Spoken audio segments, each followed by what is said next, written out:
Hey y'all, welcome back to my channel. Hi, hello, how are you? How has your week been?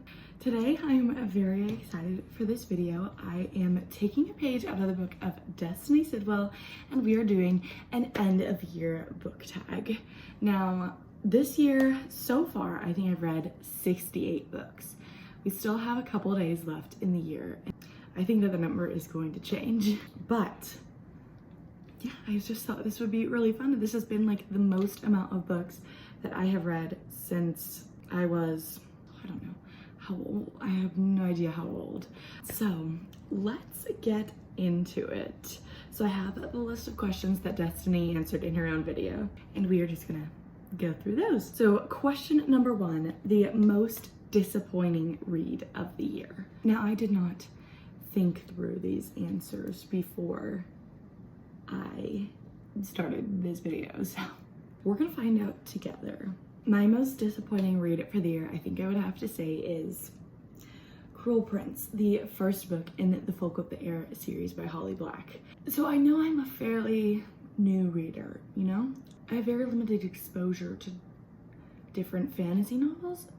I haven't read that many this year, and this book to me was so hyped up as like a romantasy, but in my personal opinion, I definitely think it is much more of a fantasy with tiny, teeny little crumbs of romance between two characters who show zero chemistry for most of the book. And it just was not, it was so hyped up, and it just wasn't what I was expecting. It fell so flat. Yeah. Question number two is Underdog book of the year. Now to me, that means the book released this year. I don't think I really read that many books that were published this year. Okay, I mean, I'm not sure how much of an underdog book this is, especially since like everybody loves it, and it was recommended to me by someone whose book recommendations I really trust. But I'm just gonna have to go with Out on the Limb by Hannah Bonham Young. I occasionally will read romance books. I do read romance books, but I much prefer fantasy novels and like the high stakes, and so that is much more my vibe.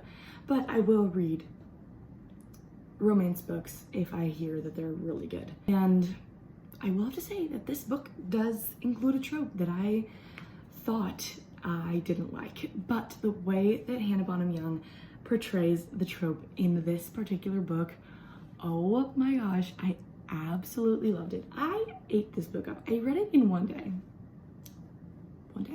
So I loved this book. I devoured it. It was so good.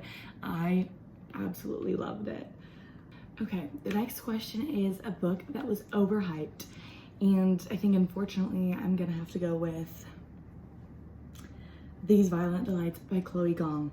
I know everybody and their mother is like putting this on their TBR, reading it. I know Rachel Catherine read this whole series and absolutely loved it. This was my first like very blatant like story retelling book, because this book is a Romeo and Juliet retelling. So this was the first time I'd ever read a retelling. I just personally didn't really like it. And not to mention the fact that I don't really like the original story of Romeo and Juliet. And so to then read a book that incorporates those same themes and plot points, just really not a good choice for me. I gave this book a 2 stars, and a lot of people are like hyping it up to be like a 4 stars. So I definitely think that for me personally, this book was overhyped, and it did not live up to what I thought it was going to give. Question number 4, fave book couples of the year. I definitely am gonna have to go with, first off, of course, Hannah and Garrett from The Deal. I read that whole series in like a week. I loved it. And I originally picked up The Deal because I was going to be making like a favorite book boyfriends video, and So that's why I picked up the deal, because when I was like Googling like lists of favorite like book talk boyfriends and stuff, Garrett Graham came up as like one of the popular ones. And so I read it and I love him and Hannah. They are so cute, and just their dynamic, it's just unmatched. And then another one of my favorite book couples, which kind of makes sense, you know, considering I love Garrett and Hannah, but Logan and Grace from The Mistake. The first two books of the series were my favorite, and I love a bit of groveling, you know, and Logan does a lot of that.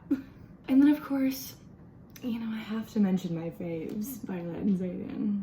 I feel like I'm gonna mention them a lot in this video, so I'm not really gonna go too much into that right now.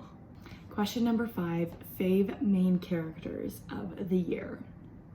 I think for this one, I have to say Liz from Better Than the Movies by Lynn Painter, because Liz and I are very similar.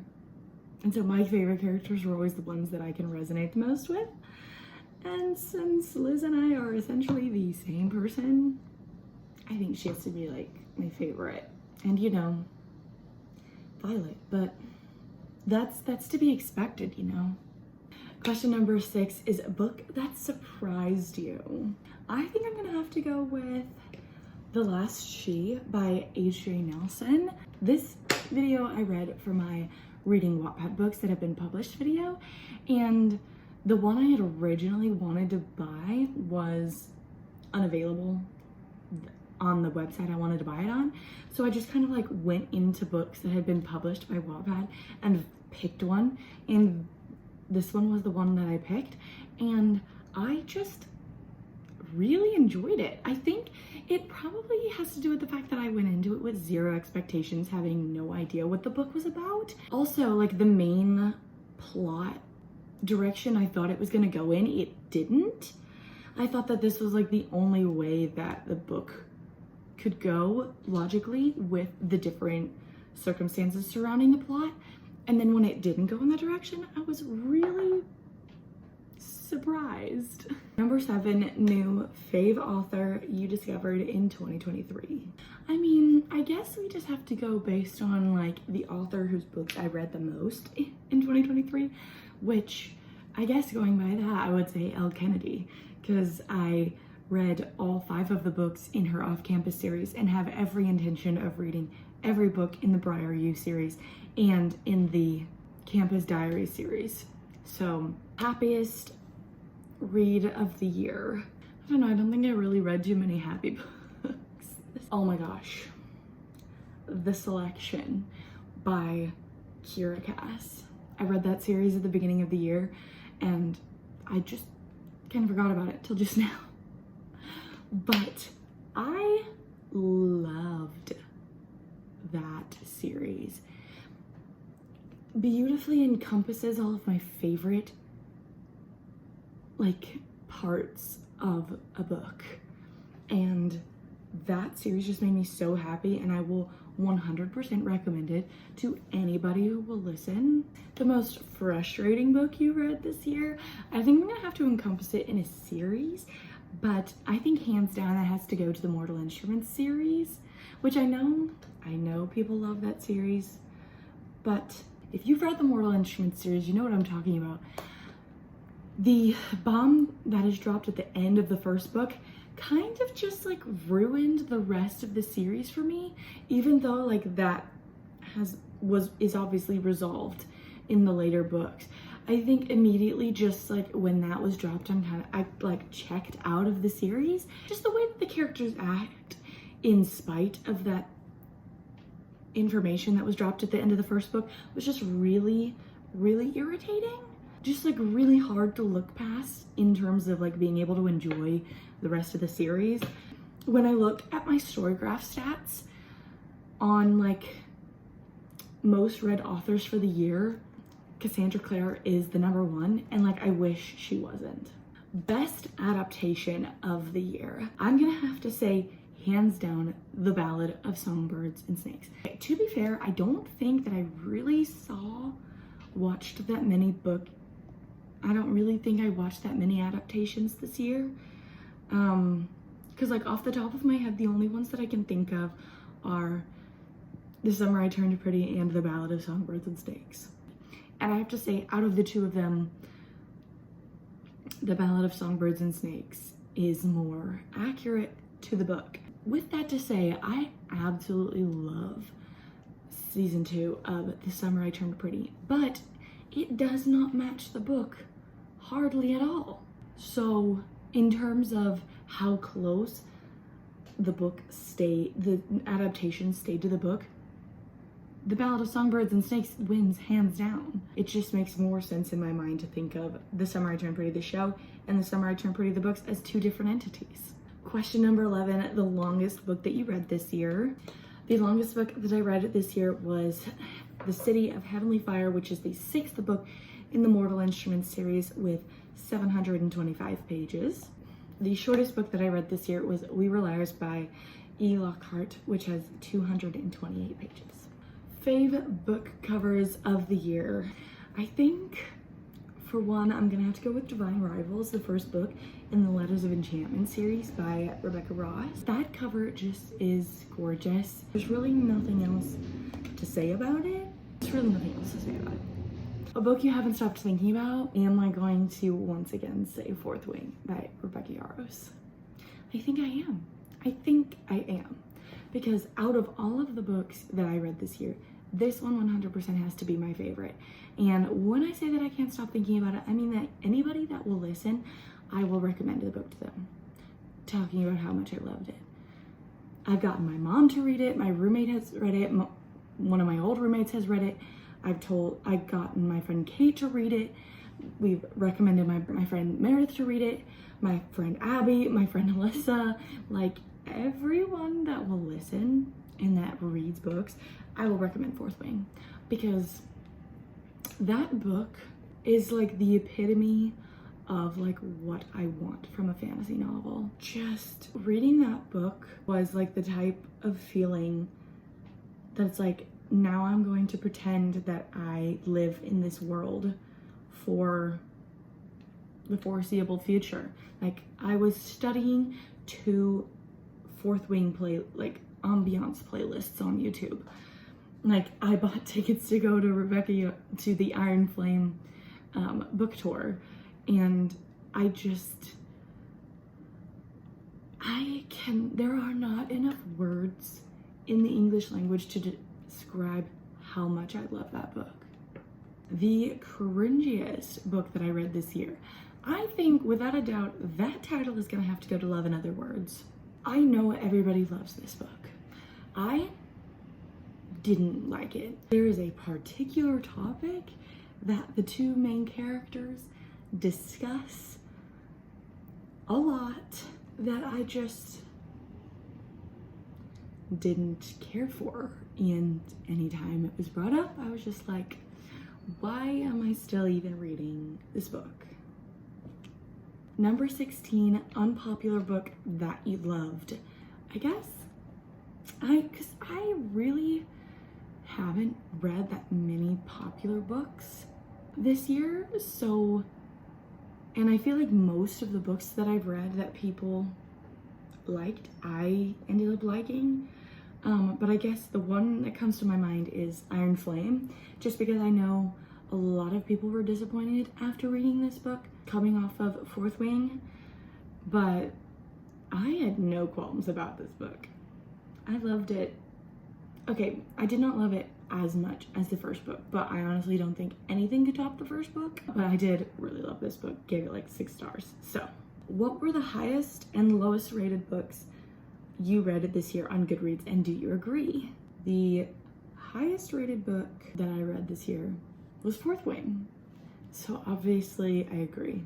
It has a 4.63 average rating on Goodreads, which I think it should be a 5, but in terms of it being the highest book, I'd say that's not bad. Now, the lowest rated book that I read this year was Gaslight by Rachel Rose, which has a 3.46 rating on Goodreads, and I gave it a 3.75, so I guess I would pretty much agree with that.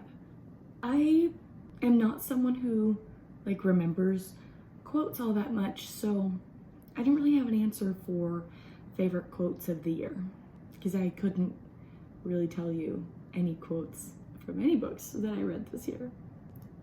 Book with the most unique concept. I think I'm gonna have to give this one to Ready Player One by Ernest Cline.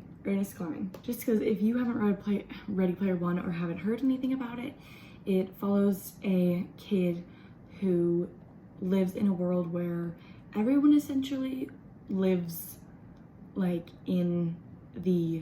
essentially lives in the metaverse, in virtual reality. And while that that might not seem too far off from where we are at right now, it was published several years ago when the context of our society now probably didn't seem as likely. Number 20, book you read that you would reread. We're just not gonna dwell too much on these and just say the Empyrean series, obviously. Number 21, reading goal reflection and 2024 reading goal. My Goodreads 2023 goal was 35 books, which I felt was a pretty reasonable goal considering the fact that last year, between September and December of last year, I think I read like 20 books, but I wasn't sure if I was gonna, you know, continue the fervor with which I was reading, and so I didn't really know. So I set my reading goal at 35. I very much exceeded that goal, and I think I'm going to have doubled it by the time the year is over because I've currently read 67 books this year. I currently have 3 books that I plan to have finished reading by the end of the year. I definitely accomplished my 2023 reading goal, but I am not going to put my 2024 reading goal as high. I think I'm gonna put my 2024 reading goal at 50 books. Because yes, while I will probably have read 70 books by the end of this year, my life will be going through a lot of changes next year that could have a lot of effects on how much I'm able to read in the year of 2024. Just because it's going to be my last semester of college, and I am going to be moving somewhere, I don't know. I'm going to be getting a job, like my first full-time like corporate job, and I just have no idea how much I'm going to be able to read in 2024. I'm just going to put it at 50 and we'll see where we go from there. And the last question is, after 2023 reading, what are you prioritizing in 2024 reading wise? I want to read more fantasy books without a doubt, because it's my favorite to read and I feel like I just don't read enough of them. But I'm currently reading one of my really good friends' like favorite book of all time. I have really enjoyed like reading that and like sending her like my thoughts, and so I really want to focus more on reading books that I can discuss with people in my life, because it just makes reading so much more fun and much more of an experience. So that is what I want to focus on in 2024, and I want to read a lot more of like my close friends' favorite books. So there you have it, my end of year book tag. Some of these answers surprised even myself, I'm not gonna lie. There's still more time to read more books before the end of the year. It's only the 21st. We still have 10 more days until 2024. Anyways guys, that is all I have for y'all today. If you enjoyed this video, please give it a thumbs up and subscribe to my channel if you're feeling up to it. I hope y'all have a lovely rest of your day, and I will see you guys next time. Bye.